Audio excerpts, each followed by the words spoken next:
अब बात करते हैं इल्कोविक इक्वेशन की।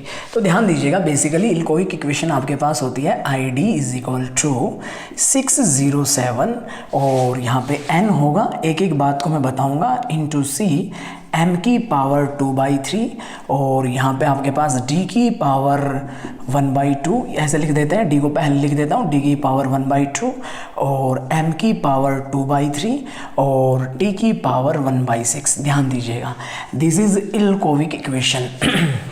ध्यान से सुनना इसके बारे में। बेसिकली यहाँ पे हमारे पास होता क्या है, सो ID है that is average diffusion current.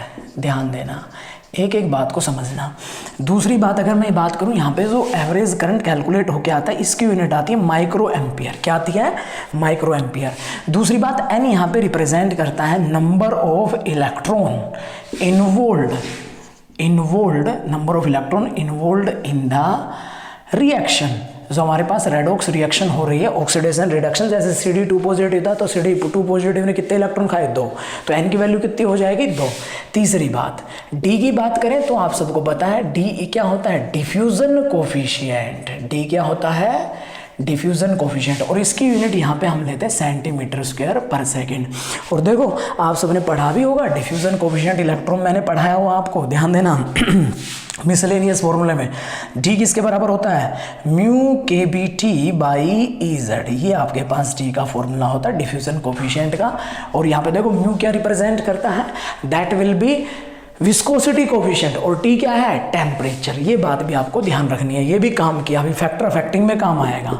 Number 4 आपके पास यहाँ पे अगर हम बात करें m होता है flow of mercury drop, flow of Hg, rate of Hg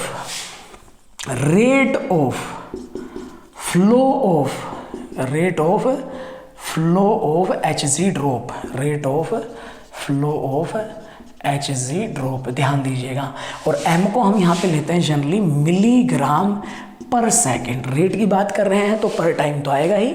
number 5 T यहाँ पे क्या रिप्रेजेंट कर रहा है? T बेसिकली यहाँ पे रिप्रेजेंट कर रहा है टाइम पीरियड ऑफ ड्रॉप, यानी कि एक ड्रॉप कितने सेकंड में वहाँ पे गिर रही है, टाइम पीरियड ऑफ ड्रॉप, इसको हम लेते हैं सेकंड में। और लास्ट आपके पास बचा C, यहाँ पे जो कंसंट्रेशन हम लेंगे, कंसंट्रेशन ऑफ द एनालाइट की जो कंसंट्रेशन है वो हम लेंगे मिलीमोल्स पर लीटर। इन यूनिट को हम अगर ऐसे यूज करते हैं तो यहाँ पे जो करंट ऑब्जर्व होता है वो हमारा होता है माइक्रो एम्पियर में। सही है ना? ये आपके पास रिप्रेजेंट करती है इल्कोविक इक्वेशन। अगली बात, किन किन फैक्टर पे आपके पास डिफ्यूजन करंट डिपेंड करता है, ये सबसे ज़्यादा इंपॉर्टेंट है। तो सबसे एक एक पॉइंट में यहाँ पे लिखूंगा, अच्छे से समझना है डिफ्यूजन करंट किन किन फैक्टर पे डिपेंड करता है। तो सबसे पहला तो आपको पता ही है, that will be depend on concentration of analyte. ये तो आपको पता है, कंसंट्रेशन पे डिपेंड करता है। दूसरा, टेम्परेचर पे भी डिपेंड करता है डिफ्यूजन करंट। ध्यान देना, क्योंकि इस एक्सप्रेशन में टेम्परेचर नहीं है, लेकिन D किस पे डिपेंड करता है? टेम्परेचर पे। तो ये बात भी आपको याद रखनी है, टेम्परेचर पे डिपेंड करता है, टेम्परेचर डिपेंडेंट होता है डिफ्यूजन करंट। तीसरी बात यहाँ पे ध्यान दीजिएगा, 2 तो ये हो गए। तीसरा, viscosity of the medium, diffusion current viscosity of the medium पे भी डिपेंड करता है। नंबर 4 अगर मैं यहाँ पे लिखना चाहूँ और पॉइंट क्या होंगे, तो बेसिकली यहाँ पे हम ये भी लिख सकते हैं प्रेशर ऑफ Hg ड्रॉप। ध्यान देना, देखो थोड़ा ध्यान से सुनना है यहाँ पे, देखो एक बात समझना है। यहाँ पे जो इल्कोविक इक्वेशन है, इसमें आपके पास 2 टर्म आपके पास यहाँ पे इन्वॉल्व होती हैं। और जैसे अगर मैं बात करूँ, इन C और D की पावर 1/2, इनको हम बोल देते हैं सॉल्यूशन फैक्टर यहाँ पे, क्योंकि 2 टर्म आई हुई हैं, क्योंकि डिफ्यूजन भी सॉल्यूशन से रिलेटेड है और कंसंट्रेशन भी। और ये जो आपके पास m⁻2/3 T⁻1/6, ये आपका है इलेक्ट्रोड फैक्टर। ये क्या है? Electrode factor. ध्यान से सुनना भाई, देखो होता क्या है। एक्चुअली आपने कहा था क्या कि हमारे पास जो DME होता है, DME जो इलेक्ट्रोड होता है वहाँ पे कैपिलरी लगी होती है, ड्रॉपिंग मर्करी इलेक्ट्रोड होता है, माइक्रो इलेक्ट्रोड होता है। कैसा इलेक्ट्रोड होता है? माइक्रो। और आपने कहा था कि यहाँ पे इसके अंदर आपके पास मरकरी की ड्रॉप होती है, ध्यान देना। यहाँ पे मरकरी हम रखते हैं और ये ड्रॉप इस कैपिलरी के थ्रू आपके पास नीचे सॉल्यूशन में गिरती है, ध्यान देना। तो देखो होता क्या है एक्चुअली यहाँ पे, ये जो आपके पास कैपिलरी है, जितनी इस कैपिलरी की ये हाइट होगी उतना ही मरकरी ड्रॉप पे प्रेशर ज़्यादा लगेगा, और जितना ज़्यादा प्रेशर लगेगा तो वहाँ पे जो आपके पास टाइम पीरियड ऑफ ड्रॉप है T और दूसरा rate of flow of HG drop, ये चेंज करेंगे। तो इसलिए मैंने यहाँ पे क्या लिखा है? Pressure of HG drop. ये पॉइंट मैंने यहाँ पे इसलिए लिखा है प्रेशर ऑफ HG ड्रॉप या फिर मरकरी ड्रॉप, सही है ना। नेक्स्ट एक पॉइंट और अगर हम बात करें यहाँ पे, और कौन कौन से फैक्टर पे आपके पास डिफ्यूजन करंट डिपेंड करता है, तो यहाँ पे हम ये भी कह सकते हैं डायमेंशन ऑफ द कैपिलरी। क्या कह सकते हैं? Dimension of the capillary. ये बात भी आपको सारी पता होनी चाहिए, क्योंकि इसके डायमेंशन पे भी डिपेंड करता है डिफ्यूजन करंट। एल्कोविक इक्वेशन में ये सारे फैक्टर आए, दैट इज इलेक्ट्रोड फैक्टर, सही है। इसको हम कैपिलरी कांस्टेंट भी बोलते हैं। इसको हम क्या बोलते हैं? कैपिलरी, पेपर में पूछ ले कैपिलरी कांस्टेंट क्या होता है, तो कैपिलरी कांस्टेंट क्या होगा? m की पावर 2/3 और t की पावर 1/6। तो this is all about एल्कोविक equation and factor affecting diffusion current. ये सारे के सारे पॉइंट आपको पता होने चाहिए, सही है ना।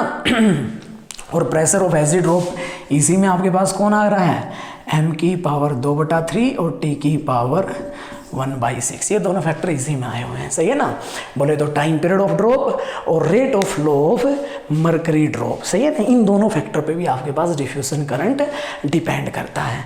तो ये सारी बातें आपको इसके लिए याद रखनी है। नेक्स्ट अब जो मैं यहाँ पे डिस्कस करने वाला हूँ, ध्यान देना, जो हमारे पास DME है, ध्यान देना, ड्रॉपिंग मरकरी इलेक्ट्रोड, इसकी क्या क्या एडवांटेज है और क्या क्या डिसएडवांटेज है। क्या पता इससे सवाल आ जाए, एक बार पूछा हुआ है, वो बात भी आपको ध्यान रखनी है। देखो तो सबसे पहले DME की एडवांटेज पे बात फोकस करते हैं। DME की एडवांटेज पे फोकस करते हैं। क्या क्या एडवांटेज हैं, ध्यान दीजिएगा। सबसे पहला आपको पता है Hg is a noble metal. Generally ये आपका नोबल मेटल होता है, ज़्यादा साइड वाइज रिएक्शन में मरकरी भी आपका इन्वॉल्व नहीं होता। ये बात आपको याद रखनी है। Hg जनरली कैसा मेटल होता है? नोबल मेटल होता है। दूसरी बात यहाँ पे देयरफॉर यही कारण है no chance of surface poisoning. Surface poisoning के यहाँ पे कोई चांस नहीं होता। ये नहीं कि मरकरी ड्रॉप पे जंग लग गया, सही है ना, ऐसा कुछ भी नहीं होगा। ऐसे तो आयरन को अगर हम डालते हैं, आयरन को पिघला के डालते हैं, वो भी तो है, वो भी तो इलेक्ट्रॉन लेके आ सकता है, लेकिन वहाँ पे सरफेस पॉइजनिंग के चांस क्या होते हैं? ज़्यादा। इसलिए हम यहाँ क्या पहली लाइन में लिखा है Hg मेटल होता है, no chance of surface poisoning, सही है। तीसरी बात जो ड्रॉप होती है, ध्यान देना, drop will produce at regular interval of time. ध्यान देना, drop will produce at regular interval of time. यानी कहने का मतलब यहाँ पे drop will produce at regular interval of time, यानी कहने का मतलब यहाँ पे जो करंट होगा, करंट इज रिप्रोड्यूसिबल। यानी कि जो ड्रॉप है मरकरी की, वो गिरेगी तुरंत एक और बन जाएगी, गिरेगी और पर्टिकुलर इंटरवल ऑफ टाइम पे चलेगा ये काम, सही है। और मोस्ट इंपॉर्टेंट काम, खास बात ये होती है यहाँ पे मरकरी के केस में, ध्यान देना, Hg जो इलेक्ट्रोड हम यहाँ ले रहे हैं, खास बात ये होती है कि Hg के इलेक्ट्रोड के ऊपर, Hg के इलेक्ट्रोड के ऊपर H2 गैस का ओवर वोल्टेज हाई होता है। ध्यान देना, ये बात समझना, ये सबसे ज़्यादा इंपॉर्टेंट पॉइंट है। H2 गैस का ओवर वोल्टेज, H2 गैस का ओवर वोल्टेज मरकरी ड्रॉप पे क्या होता है? हाई होता है। तो as respectively reduction of H positive, यानी कि वहाँ पे अगर हमारे पास बात करें यहाँ पे तो H पॉजिटिव का रिडक्शन करके यहाँ पे H2 रिवोल्व नहीं होता, क्योंकि Hg के इलेक्ट्रोड पे H2 का ओवर वोल्टेज ज़्यादा है और आपने इलेक्ट्रोलाइसिस में ओवर वोल्टेज का कॉन्सेप्ट पढ़ा हुआ है। तो यहाँ पे क्या होगा, एक्चुअली H2 रिलीज होने से पहले ही यहाँ पे बहुत सारे मेटल आयन का रिडक्शन हो जाता है मरकरी की ड्रॉप पे। तो ये सबसे ज़्यादा इंपॉर्टेंट है। आप बस ये याद रखोगे भाई, मरकरी के ड्रॉप के मरकरी जो है Hg जो ड्रॉप है मरकरी के ऊपर H2 गैस का ओवर वोल्टेज ज़्यादा होता है, ध्यान रखना है। Hydrogen has a over voltage ज़्यादा होता है। So a number of metal can be reduced at the surface of mercury without reduction of water, बिना वाटर के रिडक्शन होने से पहले, क्योंकि वाटर का रिडक्शन होगा तो आपको पता है H2 गैस रिलीज होगी। बिना पानी के रिडक्शन होने से पहले हमारे पास किसका रिडक्शन हो जाता है, मेटल, क्योंकि सैंपल में जनरली वाटर भी होता है, वाटर होगा, मेटल आयन होगा। अब आपको पता है इलेक्ट्रॉन आ रहे हैं तो H+ खाए या मेटल आयन खाए, आपको पता है H+ खाएगा तो H2 गैस रिलीज होगा, लेकिन Hg के इलेक्ट्रोड पे H2 गैस का ओवर वोल्टेज ज्यादा है, इसलिए इससे पहले किसका रिडक्शन हो जाता है, मेटल का। ये सबसे ज्यादा इंपॉर्टेंट है, सही है ना। तो ये बात आपको याद रखनी है इसमें एडवांटेज के अंदर। और एक बात और, rapid achievement of constant current during drop growth, rapid achievement, एक पॉइंट और लिख देता हूं, इसी से कोरिलेट है, rapid achievement, rapid achievement of current, rapid achievement of current during drop growth, during drop growth. ये सारी बातें आपको याद रखनी है। This is all about advantage of DME. और खास बात, इस वाले बात पे ध्यान रखना, ये तो नोबल होता है, कम रिएक्शन जाएगा, no chance of surface poisoning, drop will produce at regular interval of time, Hg के इलेक्ट्रोड पे H2 गैस का ओवर वोल्टेज ज्यादा होता है, इसलिए बिना वाटर के रिडक्शन हुए बहुत सारे मेटल आयन का रिडक्शन हो सकता है किस पे, Hg ड्रॉप पे। और rapid achievement of constant current during drop growth. आगे बढ़ते हैं भाई, बस थ्योरेटिकल बातें हैं, कई बार पूछ लेगा सवाल, तो यहाँ पे आप इन बातों को याद रखना है। चलता हूँ आगे, अगली बात और समझना है, यहाँ पे क्या क्या लिमिटेशन है, ध्यान देना, क्या क्या डिसएडवांटेज हैं। डिसएडवांटेज की अगर बात करें हम, डिसएडवांटेज की बात करें तो भाई साहब सबसे पहली बात, Hg is highly toxic, toxic होता है, पॉइजनियस होता है, पॉइजनस होता है, ये बात होगी। दूसरा, Hg is highly costly, costly भी होता है, ज़्यादा खर्चा आता है, ये बात भी हो गई। और अगर हम बात करें इसमें के लिमिटेशन की तो Hg ड्रॉप, ध्यान देना, ध्यान देना, हैंडलिंग सिस्टम, इस बात पे और ध्यान देना, handling system of Hg drop is complicated, ज़्यादा कॉम्प्लिकेटेड होता है। इसका जब हम करते हैं, प्रैक्टिकल करते हैं यहाँ पे पोलरोग्राफी में, तो जो सिस्टम होता है वो बहुत ज़्यादा कॉम्प्लिकेटेड होता है। मोस्ट इम्पोर्टेंट, ध्यान देने लायक बात, CSIR नेट के एग्जाम में पूछ चुका है, ध्यान देना, इसको हम केवल इसी रीजन में यूज कर सकते हैं, ध्यान देना, +0.4 वोल्ट से -1.8 वोल्ट तक ही अप्रोक्सीमेटली, ध्यान देना। एक्चुअली होता क्या है, अगर आपने पोटेंशियल 0.4 वोल्ट से ज्यादा अप्लाई कर दिया तो वहां पे भाई साहब मरकरी जो हम ले रहे हैं Hg ड्रॉप, इसी का ऑक्सीडेशन हो जाएगा और Hg आपका चेंज हो जाएगा Hg+1 में, Hg+1 बन जाएगा। ये नेट के एग्जाम में पूछा जा चुका है, तो ये बात भी आपको ध्यान रखनी है। कहने का मतलब, at applied voltage about 0.4 volt formation of Hg+1 occur, तो हमें ध्यान रखना है। तो हम कह सकते हैं DME can be used only for those species which are very easily oxidizable, उन्हीं स्पीसीज के लिए हम इसको यूज कर सकते हैं जो इजिली ऑक्सीडाइजेबल हैं, सही है। एक बात और भी यहाँ पे, इसके एडवांटेज में भी आप बोल सकते हो, Hg मरकरी के केस में ही, DME के केस में ही मोस्ट नेगेटिव पोटेंशियल गेन किया जा सकता है -1.8 वोल्ट। कई बार हम किसी बुक में 1.2 वोल्ट भी है, तो इसके एडवांटेज में भी हम इसको बोल सकते हैं। लेकिन अगर 0.4 से आपने पोटेंशियल ज़्यादा अप्लाई कर दिया तो क्या बन जाएगा, Hg+1। ये नेट के एग्जाम में पूछ चुका है। ये सारी बातें आपको याद रखनी है, सही है। अब 2 बातें और बची हैं, उनको और पढ़ लेते हैं, फिर हम सारा का सारा कौन कौन से टर्म इन्वॉल्व हुई हैं वो सारी रिवाइज हो जाएंगी, ध्यान रखना है। नेक्स्ट, मैक्सिमा इन पोलैरोग्राफी मेजरमेंट। मैक्सिमा इन पोलैरोग्राफी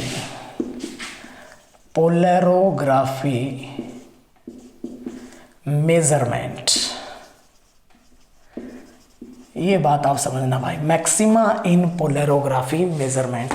देखो होता क्या है, डीएमई का एक और भी डिसएडवांटेज है कि कई बार डीएमई जब हम ये करते हैं, पोलैरोग्राफी करते हैं, तो कई बार जो हमारा पोलैरोग्राफ होता है उसमें मिनिमा ऑब्जर्व हो जाता है, वो मिनिमा कह रहा हूँ, मैक्सिमा ऑब्जर्व हो जाता है। और उस मैक्सिमा जो ऑब्जर्व होता है विदाउट एनी अनक्लियर रीजन, बिना किसी कारण के, बिना किसी क्लियर रीजन के, कई बार जब हम पोलैरोग्राफ ड्रॉ बनाते हैं, ऑब्जर्व करते हैं, जो डाटा आता है उसमें मैक्सिमा ऑब्जर्व हो जाता है। ये भी डीएमई की लिमिटेशन है। अब वो मैक्सिमा कितने टाइप से होता है वो अब मैं यहाँ डिस्कस करता हूँ, ध्यान देना। बेसिकली 2 तरीके से पोलैरोग्राफिक मेजरमेंट के अंदर आपके पास मैक्सिमा ऑब्जर्व होता है। बेसिकली यहाँ मैं कह सकता हूँ, जो हमारे पास मैक्सिमा का मतलब क्या है कि हमारे पास डिस्टोर्शन हो जाता है, डिस्टोर्शन इन द पोलैरोग्राफ या पोलैरोग्राम में डिस्टोर्शन आ जाता है। और ये डिस्टोर्शन 2 तरीके से आता है, टाइप फर्स्ट और टाइप सेकेंड। दोनों की फोटो बना के दे रहा हूं मैं, ध्यान देना। देखो टाइप फर्स्ट में क्या होगा, पहले टाइप में हम पढ़ रहे थे, यहाँ करंट ले रहे थे, यहाँ वोल्टेज ले रहे थे, हमारा क्लियर सा ग्राफ आ रहा था ये। लेकिन टाइप फर्स्ट टाइप जो मैक्सिमा होता है, इसमें होता क्या एक्चुअली, जो इंक्रीजिंग वाला करंट ये था ना यहाँ पे, एक्चुअली ये हमें जनरली कुछ इस तरीके की कर्व ऑब्जर्व हो जाती है। इस तरीके से ये मैक्सिमा ऑब्जर्व हो जाता है विदाउट एनी अनक्लियर रीजन, ध्यान देना। ये तो जनरली जो मैक्सिमा की जो शेप कैसी होगी, तो यहाँ पे तो हमें एक ऐसा मैक्सिमा मिल गया, शार्प मैक्सिमा, ध्यान देना। दूसरा यहाँ पे दूसरा टाइप सेकंड कैसे ऑब्जर्व होता है, देखो भाई, दूसरा बेसिकली हमें ब्रॉड पीक ऑब्जर्व होती है, यानी कि लार्ज पोटेंशियल रेंज में ऑब्जर्व होती है, लार्ज पोटेंशियल रेंज। यहाँ पे हमें कुछ इस तरीके से ऑब्जर्व होता है, कुछ इस तरीके से, हम्फ टाइप, हम पढ़ते हैं ना, हम्फ टाइप। ये आपका शार्प था। तो 2 तरीके से हम बोल सकते हैं, हम्फ टाइप यानी कि ब्रॉड, ज़्यादा पोटेंशियल रीजन ऑक्यूपाई किया इसने, ज़्यादा पोटेंशियल रीजन तक फैला है, ये हमारा एक्चुअल था। तो ये 2 मैक्सिमा ऑब्जर्व इस टाइप से होते हैं। अब ध्यान देना भाई, देखो यहाँ से भी सवाल पूछा गया है। सवाल क्या था, तो पोलैरोग्राफी मेजरमेंट के अंदर कई बार पोलैरोग्राफ में डिस्टोर्शन आ जाता है। वो डिस्टोर्शन 2 तरीके से होता है, जिनको हम मैक्सिमा के टर्म में बोलते हैं। एक आपका शार्प मिलता है, अगर मैं टाइप फर्स्ट की बात करूं तो यहाँ पे observed in the increasing portion of the polarograph, observed in the increasing portion of the polarograph. और अगर हम बात करें यहाँ पे observed over broad potential range, दोनों में डिफरेंस की बात कर रहे हैं कि एक बात को सुनना, observed over broad potential range. और यहाँ पे मैं क्या बोलूंगा, ये हमें ऑब्जर्व्ड कहा हुआ है, observed in the increasing portion of the पोलैरोग्राफ। Increasing portion यही था, इसी में ऑब्जर्व हुआ, ये आपका ब्रॉड पोटेंशियल रेंज में ऑब्जर्व हुआ। दूसरी बात, ये वाला कब ऑब्जर्व होता है, ये वाला जब हमारे पास लो कंसंट्रेशन होता है, low concentration of supporting electrolyte. कब होता है, low concentration of supporting electrolyte. ये कब ऑब्जर्व होता है, high concentration of supporting electrolyte. पूछ ले भाई, आपसे बना के दे दे, कुछ भी पूछ सकता है वो। जो बातें नहीं पूछी उन पे तो ज़्यादा फोकस करेगा। एक बात और याद रखना यहाँ पे ये वाला जो है type first does not depend upon HG drop pressure. HG drop pressure already पहले एक्सप्लेन कर चुका हूं। और अगर हम यहां बात करें, ये आपका डिपेंड करता है depends on HG drop pressure. और क्या होगा, जितना ज़्यादा कॉलम की हाइट करेंगे हम, जो कैपिलरी की हाइट करेंगे, तो भाई साहब उतना ही ये डिस्टोर्शन ज़्यादा होता जाएगा। तो उसे हमें कम करना है। तो यानी कि जितना ज़्यादा अगर हम लो प्रेशर रखेंगे, HG ड्रॉप के ऊपर लो प्रेशर रखेंगे, वहाँ पे आपका ये ऑलमोस्ट डिसअपियर हो जाएगा। सही है। तो DME जब ड्रॉपिंग मरकरी इलेक्ट्रोड लेते हैं तो कई बार ये विदाउट अनक्लियर रीज़न ये मैक्सिमा ऑब्जर्व हो जाते हैं। ये भी लिमिटेशन है DME की। सही है। तो ये था 2 प्रकार के मैक्सिमा की बात की। इतनी बातें बहुत है। अगली बात, गेट के एग्जाम में सवाल आ चुका है यहाँ से या फिर नेट या गेट में आ चुका है। ये जो ऑब्जर्व जो मैक्सिमा है, ध्यान दीजिएगा, ये ऑब्जर्व इनको एलिमिनेट कैसे करें, ध्यान देना। हमें तो पोलोग्राफ से इनको एलिमिनेट करना है। तो यहाँ पे एक बात ध्यान देनी है, जनरली जो मैक्सिमा है these can be eliminated by using surface active agent की हेल्प से हम इनको एलिमिनेट करते हैं। और उसके लिए जनरली हम यूज़ करते हैं या तो जिलेटिन यूज़ किया जाता है या फिर मिथाइल सेलुलोज।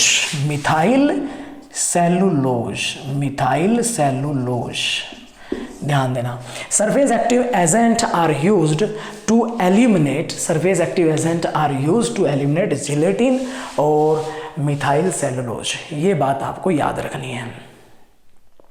तो ये था ओवरऑल कंक्लूजन आपका इससे रिलेटेड। एक बात और मैं यहाँ पे डिस्कस करना चाहूँगा जाते जाते, लास्ट बात आपकी पोलैरोग्राफी से। अब आपके भाई साहब जितने भी क्वेश्चन है ना, आप करके देख लेना, सारे क्वेश्चन हो जाएंगे ऑलमोस्ट। सारी बातें मैंने कोई सी बात को नहीं छोड़ा है, छोटी से छोटी बात आपको यहाँ पे बताई है लिख के बताई है, बोल के बताई है। ध्यान देना। एक और होता है यहाँ पे that is effect of dissolved oxygen. ध्यान देना, इफेक्ट ऑफ डिजोल्ड ऑक्सीजन। ये बात और समझना। देखो होता क्या है हमारा जो सैंपल होता है उसमें वाटर जनरली यूज़ किया जाता है। मैंने कि मोस्ट केसेस में वाटर है जो सोलवेंट लिया जाता है सैंपल के अंदर। तो वहाँ पे हमारे पास, आपको पता है, वहाँ पे डिजोल्ड ऑक्सीजन तो आपके पास प्रेजेंट है। तो जनरली होता क्या है, वहाँ पे हमारे पास जैसे हम पोटेंशियल अप्लाई करेंगे तो वहाँ पे हमारे पास O2 का रिडक्शन हो जाता है। यानी कि O2 2H positive plus 2 electron, ये H2O2 बन जाता है। और फिर इसका हम फर्दर रिडक्शन करते हैं H2O2 का 2H positive plus 2 electron 2H2। यानी कि कहने का मतलब डिजोल्ड जो O2 था हमारा सैंपल के अंदर, उसका रिडक्शन हो गया। यानी कि यहाँ पे भी इलेक्ट्रॉन का ट्रांसफ़र तो हुआ है, यहाँ पे भी कुछ ना कुछ करंट जो कर्व आएगा और करंट पोटेंशियल जो कर्व आएगा उसमें वेरिएशन होगा। तो एक्चुअली इन रिएक्शन की वजह से, डिजोल्ड ऑक्सीजन के रिडक्शन की वजह से हमारा जो पोलैरोग्राफ होता है उसमें अलग से एक शेप ऑब्जर्व हो जाती है। ध्यान देना, I वर्सेस V हम ग्राफ प्लॉट कर रहे थे, करंट वर्सेस पोटेंशियल। तो जनरली होता क्या है इस केस में हमें एक ऐसा कर्व ऑब्जर्व हो जाता है। ध्यान दीजिएगा ये। तो एक्चुअली इसको हम बोलते क्या हैं, ध्यान से सुनना इसको हम बोलते हैं ऑक्सीजन वेव। क्या बोलते हैं? Oxygen wave. और एक्चुअल में हमारे अगर पोलैरोग्राफ की बात करें तो पोलैरोग्राफ तो हमारा एक्चुअल ये आ रहा था। ध्यान दीजिएगा भाई, एक्चुअल पोलैरोग्राफ हमारा क्या आना चाहिए था, कुछ इस तरीके से आना चाहिए था। यही हम पढ़ रहे थे। तो वहाँ पे ऑक्सीजन वेव भी ऑब्जर्व हो जाती है। तो ये किस वजह से हुई है, ये हमारे पास किस वजह से हुआ है, ध्यान देना। ये जो आया किस वजह से आया, due to reduction of O2। सही है। इसको एलिमिनेट करते हैं, ऑक्सीजन को, डिजोल्ड ऑक्सीजन को एलिमिनेट करना है। तो वहाँ पे ये कहा जाता है by passing nitrogen, by passing N2 को पास करते हैं तो वहाँ से ऑक्सीजन भी एलिमिनेट हो जाता है, तो फिर हमें हमारे पास ऐसा ही पोलैरोग्राफ मिलेगा। ये बात और याद रखनी है, सही है। तो ये तो हो गया हमारे पास क्या क्या डिसॉल्व्ड ऑक्सीजन और उसका इफेक्ट क्या होगा हमारे पास पोलैरोग्राफ की शेप पे, सही है। तो दिस इज ऑल अबाउट, जितना भी हमने अभी तक सीखा पढ़ा ये था हमारे पास डायरेक्ट करंट पोलैरोग्राफी। क्या था? Direct current polarography. जो अभी तक पढ़ा क्या था? Direct current polarography. ऐसे ही एक और होता है, वो होता है DPP, डायरेक्ट पल्स पोलैरोग्राफी। इन दो बातों के बारे में और समझना भाई, बस लास्ट है, लेक्चर लंबा हो गया लेकिन कोशिश करना, काम की बात है, 2 से 4 नंबर की बात है, 1.5 घंटे का लेक्चर है और आराम से आप 4 to 6 मार्क्स यहाँ से स्कोर कर सकते हो। तो सुनना देखो 2 बातें अभी तक जितनी कहानी पढ़ी, this is all about DCP, direct current polarography, और अब मैं बात करने जा रहा हूँ DPP, डायरेक्ट पल्स पोलैरोग्राफी। दोनों में डिफरेंस क्या होता है? बेसिकली यहाँ पे जो हम पोटेंशियल अप्लाई करते हैं वो पल्स की फॉर्म में अप्लाई करते हैं, रुक रुक के अप्लाई करते हैं। पल्स होता है ना, जैसे NMR में भी तो फ्रीक्वेंसी अप्लाई करते हैं, पल्स की फॉर्म में अप्लाई करते हैं। यहाँ पे हम पढ़ा जो हमने अभी तक वो था हमारा DCP। दोनों में डिफरेंस क्या होता है? एक्चुअली दोनों में जो कर्व आती है, देखो मैं कर्व का डिफरेंस होता है I वर्सेस V। जनरली यहाँ पे जो पोटेंशियल कर्व जो आपकी चल रही थी वो जनरली ऐसे आ रही थी, ये चल रही थी। इन केस ऑफ DPP के बीच में वो जो कर्व आती है, आपसे पूछ ले यहाँ कुछ इस तरीके से कर्व चलेगी, ये बात आपको ध्यान रखना है। ये डिफरेंस होता है आपका DCP में और DPP में, दोनों में ये डिफरेंस होता है। और दूसरा एक पॉइंट और आपके पास यहाँ पे आपको क्या याद रखना है, जो नॉन फेरेडिक करंट होता है, नॉन फेरेडिक करंट मैं यहाँ लिख रहा हूँ, दो नॉन फेरेडिक करंट बोले तो हमारे पास नॉन फेरेडिक करंट क्या था? इट में भी रेजिडुअल करंट और इट में भी माइग्रेशन करंट। यहाँ पे आपके पास हाई होता है और यहाँ पे आपके पास वेरी लेस। तो दोनों में से ज़्यादा एक्यूरेट टेक्निक कौन सी हो जाएगी आपके पास? DPP, क्योंकि यहाँ पे आपके पास नॉन फेरेडिक करंट, सो आपका बोले तो रेजिडुअल करंट है वो यहाँ पे क्या होगा? कम। यहाँ रेजिडुअल करंट क्या होगा? ज़्यादा। सही है, तो ये बात आपको याद रखनी है। तो ओवरऑल कैसा लगा आपको पोलैरोग्राफी? अब देखो भाई साहब, एक एक बात 5 मिनट के अंदर सब कुछ मैं लिखता हूँ और सब कुछ आपको समझ भी आएगा। देखो बस केवल टर्म लिख रहा हूँ, आपने क्या क्या टर्म आपके सामने आई है ध्यान देना। सबसे पहली तो पोलैरोग्राफी होता क्या है, इसमें करते क्या है, ध्यान देना। करंट की टर्म आपने पढ़ी, ध्यान देना। सबसे पहली बात, रेजिडुअल करंट क्या होता है, माइग्रेशन करंट क्या होता है, लिमिटिंग करंट क्या होता है, डिफ्यूज़न करंट क्या होता है, लिमिटिंग करंट क्या होता है, एक एक टर्म क्लियर होनी चाहिए। फिर आपने पढ़ा हाफ वेव पोटेंशियल, और आईडी और ई हाफ को कौन कौन से फैक्टर अफेक्ट करते हैं ये आपको पता होना चाहिए। इंस्ट्रूमेंटेशन से रिलेटेड जो हमने बात की, एक पोलराइजेबल सैलो इलेक्ट्रोड होता है और एक नॉन पोलराइजेबल, वो आपको पता होना चाहिए। और इम्पोर्टेंट फॉर्मूले आपके पास ID1/ID2 is equal to C1/C2, ये फॉर्मूला आपके पास है। और दूसरा Ilkovic equation ID is equal to 607 NC और D की पावर 1/2, M की पावर 2/3, T की पावर 1/6, ये इक्वेशन आपको पता होनी चाहिए। और ये आपको पता ही है। तीसरा फॉर्मूला यहाँ पे लिख रहा हूँ, IL जो हम यूज़ करते हैं IR प्लस ID। और अगर मैं कह दूं कि ये तो सारे जितनी भी स्पीसीज है उनके पे डिपेंड करता है, ये इम्प्योरिटीज़ पे डिपेंड करता है, और ये C जो इलेक्ट्रोएक्टिव या इलेक्ट्रो ऑक्सीडाइजेबल और इलेक्ट्रो रिड्यूसिबल स्पीसीज है उस पर डिपेंड करता है। अगर मैं C की वैल्यू 0 कहता हूँ तो कॉमन सी बात है ID क्या हो जाएगा 0, और वहाँ पे लिमिटिंग करंट किसके बराबर हो जाएगा, रेजिडुअल करंट के। ये बात भी आपको याद रखनी है। एक फॉर्मूला आपने क्या पढ़ा न्यूमेरिकल से related, half wave potential, E applied is equal to E half minus 0.591 divided by N log of I over I D minus I, ये फॉर्मूला, ये 4 फॉर्मूले थे। इसको हम क्या बोलते हैं, इसको हम कैपिलरी फैक्टर या कैपिलरी कांस्टेंट बोल रहे थे। ये पूछ ले डी किसके बराबर होता है, ये भी पता होना चाहिए, mu K T by mu K B T by E Z. सही है। तो this is all about polarography. तो ये आपके पास एक इलेक्ट्रो एनालिटिकल टेक्निक थी जिसको मैंने यहाँ पे ख़त्म किया। उम्मीद करता हूँ अब आपका HW क्या है इससे रिलेटेड, इस लेक्चर को देखने के बाद आपको क्या करना है, जस्ट अपनी इलेक्ट्रोकेमिस्ट्री की सीट में जाइएगा और पोलैरोग्राफी के क्वेश्चन 1 बाय 1 आप सोल्व करते जाइएगा। कोई ऐसा क्वेश्चन नहीं होगा जो आपसे सोल्व नहीं होगा। सही है। और अब 2 मिनट लूँगा मैं आपको आपकी पढ़ाई से रिलेटेड। तो पेपर पता नहीं कब होंगे कब नहीं होंगे, लेकिन शांति से एक एक चीज़ को अच्छे से समझते हुए चलिएगा। पॉजिटिव रहिएगा, बी पॉजिटिव। सही है ना। तकलीफ़ें सबकी लाइफ में चलती रहती हैं, लेकिन आपका जो काम है उस काम पे आप बी कंटिन्यू। सही है। धन्यवाद। पढ़ते रहिएगा।